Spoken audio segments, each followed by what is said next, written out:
Hello, my name is Steve Gerhardt, and this is the Unagi Observer. Today is the start of a new series about sushi.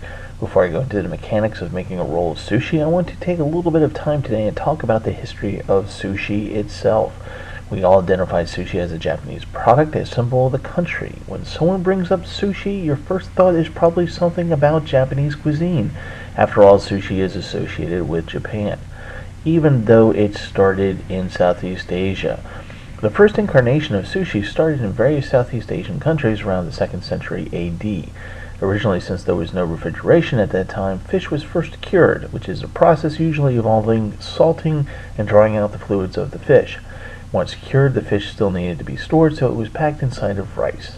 This method of sushi traveled up through Southeast Asia and eventually into South China. From there, the idea was imported to Japan, and after 1,000 years, the Japanese took this to a new direction. Around 1200 AD, they added rice vinegar. Up to this point, they added sake as a fermentation agent, but discovered that rice vinegar would actually speed up the fermentation process to weeks instead of months, and used that instead.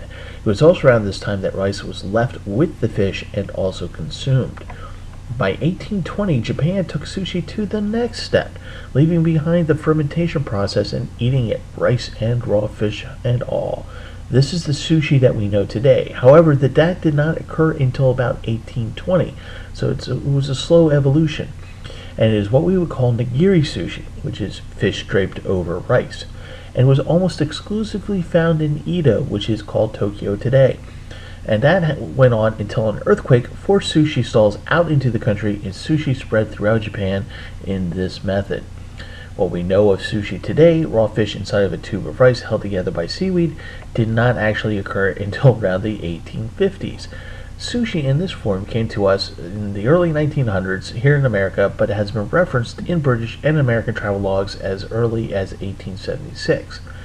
Alright, that is a very brief history of sushi. The next couple of videos will be about the making of sushi. It is actually a lot easier than it looks.